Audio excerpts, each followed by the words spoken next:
அஸ்ஸலாமு அலைக்கும். அல்ஹம்துலில்லாஹ் நாங்க நல்லாயிருக்கோம். நீங்க எல்லாரும் எப்படி இருக்கீங்க?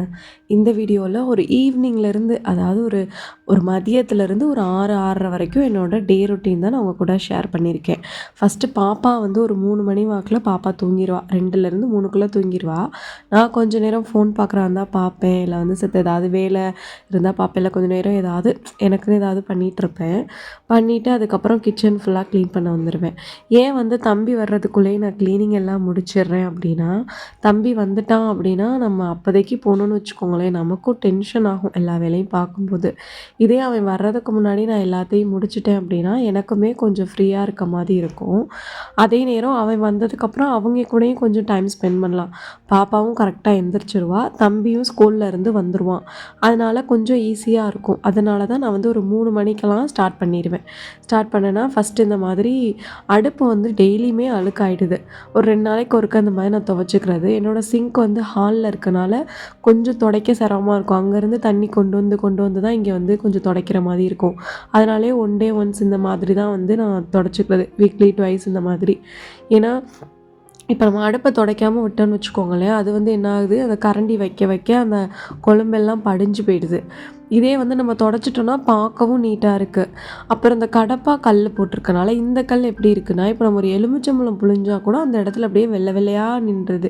ஏதாவது ஒன்று பட்டாலுமே தொடச்சா போகவே மாட்டுது. கொஞ்சம் நேரம் கழித்து தொடப்போன்னு காஞ்சிருச்சுன்னா இந்த கல்லில் வந்து போகவே போகாது. ஃபஸ்ட்டு நான் குழம்பெல்லாம் சூடு பண்ணி எடுத்து வச்சுட்டு அதுக்கப்புறம் வந்து எல்லாத்தையுமே வந்து நல்லா தொடச்சி விட்டுட்டேன். தொடச்சிட்டு இது கடப்பா கல் வந்து காலையில் தான் வந்து லைட்டாக தண்ணி வச்சு தொடச்சி விட்டேன். அதனால் சாயந்தரமும் இதை போட்டு துடைக்க முடியாது அப்படிங்கிறனால சும்மா லைட்டாக அங்கே இருந்த ஜாமான் எல்லாத்தையும் எடுத்து நம்ம மதியம் சமைச்சதெல்லாம் கொஞ்சம் நேரம் சில நேரம் எடுத்து வச்சுருவேன். பட் வந்து சில நேரம் கொஞ்சம் அப்படி இப்படி இருக்கும். அதெல்லாம் வந்து நான் எடுத்து வச்சிட்ருந்தேன். அதை எடுத்து வச்சுட்டு இந்த மாதிரி இந்த பெயிண்டிங் ப்ரஷ் இருக்கு இல்லையா, அதை வச்சு தான் நான் வந்து ஃபுல்லாகவே க்ளீன் பண்ணி விட்டுட்டு இருப்பேன். ஒரு சில நேரம் வந்து துணியை வச்சு துடைப்பேன். ஸ்டார்டிங்லலாம் ஃபுல்லாகவே துணி தான் யூஸ் பண்ணிகிட்டு இருந்தேன். அப்புறம் வந்து ஒன்ஸ் வந்து இதை ட்ரை பண்ணுவோம் அப்படின்னு சொல்லிட்டு சும்மா வீட்டில் பெயிண்ட் அடிச்சுட்டு கிடந்துச்சு.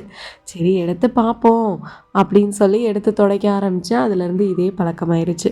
நீங்கள்லாம் கிச்சனை க்ளீன் பண்ணும்போது எந்த மாதிரி வந்து யூஸ் பண்ணுறீங்க அப்படிங்கிறத சொல்லுங்கள். மோஸ்ட் ஆஃப் த பீப்புள் என்ன பண்ணுவாங்கன்னா, பக்கத்துலேயே சிங்க் இருக்கும், டைல்ஸுங்கிறனால தண்ணி வச்சு தொடச்சிருவாங்க. நமக்கு கொஞ்சம் அதெல்லாம் முன்னுக்கு பின்புறனாக இருக்கனால நான் வந்து இப்படி தொடச்சிக்கிறது. அடுத்து ஃபஸ்ட்டு கிச்சனை ஃபுல்லாக முடிச்சுட்டு அதில் இருக்க ஜாமான்லாம் கழுவ அள்ளி போட்டுட்டு பெட்ரூமுக்கு தான் வருவேன். ஏன்னா பாப்பா தூங்கிட்டு இருப்பா. தூங்கி எழுந்திரிச்சு சில நேரம் கீழேயும் போயிடுவாள் விளாட. போயிட்டாலும் நான் என்ன பண்ணுவேன்னா பெட்ரூமை ஃபுல்லாக க்ளீன் பண்ணிவிட்ருவேன். பெட்ரூம்குள்ளே வந்தோடனே ஸ்க்ரீன் எல்லாத்தையுமே ஃபுல்லாக விலக்கி விட்ருவேன். ஏன்னா அந்த வெயில் வந்து உள்ளே நமக்கு வந்தால் தான் நமக்கு அந்த கெட்ட பாக்டீரியா எல்லாமே போகும். நம்ம அடைச்சி அடைச்சி வச்சுருக்க ஃபுல்லாக வந்து ரொம்ப வந்து நமக்கு அந்த ஸ்மெல்லாக இருக்கும். சில நேரம் வந்து அப்படியே நம்மன்னு இருக்க மாதிரி இருக்கும்.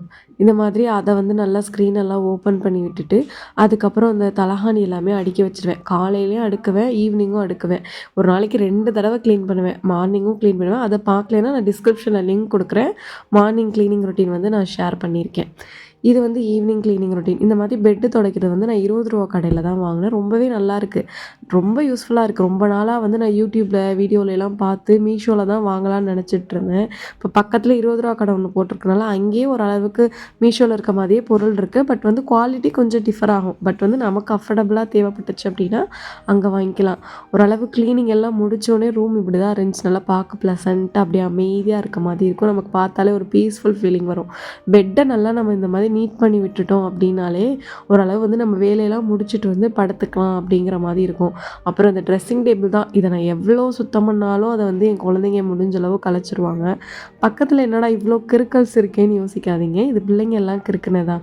எனக்கு எல்லாரும் சொல்லுவாங்க, ஏன் இப்படி கிறுக்கி வச்சுருக்கதை அழிக்காமல் வச்சுருக்கீங்க, தண்ணி தொட்டால் போயிடும்னு. எனக்கு என்னமோ அதை அழிக்கவே மனசே வர மாட்டேங்குது. ஏன்னு தெரியல, பிள்ளைங்க கிறுக்குனது அது அப்படியே இருக்கட்டும். பார்க்கும்போது தோணும்ல நமக்கு, நீங்கள் கிறுக்குனதெல்லாம் பாருங்கள் அப்படின்னு சொல்லிட்டு. வீடுனா வந்து ரொம்ப அப்படி பர்ஃபெக்டாக இருக்கணும்னு கிடையாது. கொஞ்சம் அந்த முன்னுக்கு பின்னா இருந்தால் தான் அந்த குழந்தைங்க கிறுக்குனெல்லாம் பார்க்கும்போது அவங்கள்ட்டே ஒரு சில நேரம் நைட்டெல்லாம் படுத்துட்டு நாங்கள் பேசுவோம். பார்த்தியா நீ கிறுக்கியிருக்க பற்றியா, கார் பாப்பா வரைஞ்சிருக்கு, நீ ரவுண்டு போட்டிருக்க, இந்த மாதிரி பேசுவோம். எல்லாருமே சொல்லிட்டாங்க இதை அழின்னு. எனக்கு என்னமோ அழிக்கவே மனசு இல்லை. உங்கள் வீட்டிலலாம் வந்து பிள்ளைங்க கிறுக்குனதை நீங்கள் டக்குன்னு அழிச்சிடுவீங்களா, இல்லை வந்து பார்த்து இருக்கட்டும் மெமரிஸாக இருக்கட்டும் அப்படின்னு சொல்லிட்டு மெயின்டைன் பண்ணுவீங்களான்னு கமெண்ட்டில் சொல்லுங்கள். அப்புறம் கிச்சனில் சந்தைக்கு போயிட்டு வந்த அந்த பையெல்லாம் காய்கறி எடுத்து வச்சுட்டு அப்படியே இருந்துச்சு. அதையுமே நான் வந்து எடுத்து வச்சுட்டேன். வாய்ஸ் என்னடா இப்படி இருக்குன்னு நினைக்காதீங்க. நல்லா சளி, காய்ச்சல் அதோட வாய்ஸ் ஓவர் குடுக்குறனால கொஞ்சம் அப்படி இப்படி தான் இருக்கும். எப்பவுமே குப்பைய கூட்டிட்டு இந்த மாரி பார்த்தோன்னா, ஸ்பூனு, கரண்டி, திருகாணி இந்த மாதிரி ஏதாவது ஒண்ணு வந்து கிடைக்கும். ஏன்னா, என் பிள்ளை வந்து பாப்பா எல்லாத்தையும் அள்ளி போடுறது தான் அவங்களுக்கு வேலை. என்ன எங்கே இருக்கோ எல்லாத்தையும் கலைக்கிறது, அள்ளி போடுறது இந்த மாதிரி. அப்புறம் வீட்ட எல்லாமே நல்லா நான் ரோஸா கூட்டிட்டேன். கூட்டிட்டு வாசலுக்கு போயிட்டேன். மாடிப்படி எல்லாத்தையுமே நல்லா கூட்டிட்டேன். அப்புறம் துணி காய போட வேலை வேண்டி இருந்துச்சு. அந்த துணி எல்லாத்தையுமே நல்லா கிளிப்பு போட்டு காய விட்டுட்டேன். காய விட்டா அதுவும் நல்லா காஞ்சிட்ருக்கும்போது அதுக்கு என்ன அடுத்து வெசல் வாஷிங் தான். ஜாமான் கழுவ வந்தோம்னா ஃபஸ்ட்டு சின்ன சின்ன ஜாமானா கழுவ ஸ்டார்ட் பண்ணுங்க. ஏன்னா நம்ம பெருசாக கழுவும்போது என்ன ஆகும் அப்படின்னா, நமக்கு ரொம்ப டயர்டாயிரும். எடுத்தோனே பெரிய பெரிய பாத்திரமா கழுவணும்னு வச்சுக்கோங்களேன், நம்ம பெருசு பெருசாக விளக்க விளக்க ரொம்ப டயர்டான மாதிரி இருக்கும். ஸோ வந்து ஃபஸ்ட்டு சின்ன சின்னதாக விளக்கிடுங்க. விளக்கிட்டு அப்புறம் இந்த ஈய ஜாமான், அப்புறம் இந்த பெரிய பெருசா இருக்க சட்டி அந்த மாதிரி விளக்கணும் அப்படின்னா, நமக்குமே வந்து விளக்குறது கொஞ்சம் ஈஸியாக இருக்கும். அப்பப்போ ஜாமான விளக்கிக்கிறது தான் வந்து நல்லது. அதுக்குன்னு பக்கத்தில் சிங்க் இல்லாதப்ப நான் விளக்க முடியாதுல்ல. உடனே உடனே ரொம்ப கையை போட்டு நம்ம சோப்பில் போட்டே இருந்தாலுமே கை வந்து அந்த ஈரப்பதமே இல்லாமல் ரொம்ப ட்ரையாக இருக்கும். ஸோ ஜாமான் கழுவிட்டு எப்பயுமே வந்து கையில் வந்து தேங்காய் எண்ணெய் கொஞ்சம் அப்ளை பண்ணிடுங்க. அப்போ ஏன்னா நம்ம அதிகமாக சோப் வந்து போடுறப்போ நார்மல் சோப் போட்டு குளிச்சுட்டு வரும்போதே நம்ம கை பூத்துரும். நம்ம இந்த மாதிரி டிட்டர்ஜென்ட் சோப் இந்த மாதிரிலாம் யூஸ் பண்ணும்போது அது ரொம்பவே நமக்கு ட்ரை ஆகும். ஜாமானே பளபளப்பாக ஆக்குதுன்னா நம்ம ஸ்கின்னை எந்த அளவுக்கு அஃபெக்ட் பண்ணும். ஸோ வந்து அதை முடித்தோடனே நல்லா கையில் கொஞ்சமாக தேங்காய் எண்ணெய் போட்டு நல்லா வந்து கையை வந்து மசாஜ் பண்ணி விட்டுக்கோங்க. அடுத்து இன்றைக்கி எல்லோரும் நினைப்பீங்க என்னடா இந்த சிங்க் வந்து இப்படி இருக்குன்னு. எங்கள் ஊரில் வந்து ரொம்ப உப்பு தண்ணி, உப்போட அளவு ரொம்ப கூட. ஸோ எவ்வளோ தான் தேய்ச்சாலும் அந்த சோப்பு தண்ணிங்கிறனால அது வந்து போகவே மாட்டேது. நானும் என்னால் முடிஞ்ச அளவுக்கு எல்லாத்தையுமே க்ளீன் பண்ணி தான் வைக்கிறேன். உப்பு அதிகமாக இருக்கனால அது வந்து பூத்து பூத்து போயிடுது, புடிச்சு போயிடுது. க்ளீன் பண்ணி விட்டுட்டே தான் இருக்கேன். அப்புறம் க்ளீனிங் வேலை எல்லாமே முடிச்சதுக்கப்புறமா நான் டெய்லி வந்து சாம்பிராணி பத்தி ஏதாவது வந்து ஈவினிங் வச்சுருவேன். அப்போ அது எனக்கு எப்படி இருக்கும் அப்படின்னா, நல்ல ஒரு புத்துணர்ச்சியாக இருக்க மாதிரி இருக்கும். வீடும் நீட்டாக இருக்கும்போது அதை பார்த்துட்டே இருந்தால் நல்லாயிருக்கும். அப்புறம் தம்பியும் ஸ்கூல் விட்டு வந்துட்டான். வந்ததுக்கப்புறம் அவனுமே சாப்பாடு வச்சு கொடுத்துட்டு சாப்பிட்டான். கொஞ்சம் நேரம் சாப்பிட்டுட்டு விளையாடிட்டு வந்துட்டான். அதுக்குள்ளே நானுமே ஃப்ரெஷ் ஆகிட்டு வந்துட்டேன். வந்து ஹோம்ஒர்க் தான் இன்றைக்கி வந்து ரீட் பண்ண ஸ்டார்ட் பண்ணோம். ஹோம்ஒர்க்லேயுமே வந்து புக் பேக் கொஷின் ஆன்சர்லாம் கொஞ்சம் பண்ணாமல் இருந்திருந்தான். அதோட அப்புறம் நான் தான் இன்றைக்கி வந்து எடுத்து எழுதி வச்சேன். ஸ்கூலில் கொடுக்குறாங்க, பட் வந்து சில நேரம் எழுதுறான், சில நேரம் எழுதாமல் வந்துடுறான். அப்புறம் தம்பிக்கு கொஞ்சமாக ஹோம்ஒர்க் எழுதி கொடுத்துட்டு பாப்பாவும் சேர்ந்து நானும் உட்காந்து எழுதுறேன் அப்படின்னு சொன்னான். சரின்னு 2 பேருமா எழுதுங்க நல்லதுதான் அப்படின்னு சொல்லிட்டு விட்டுட்டு நான் கொஞ்சம் நேரம் ஓத வந்துட்டேன்.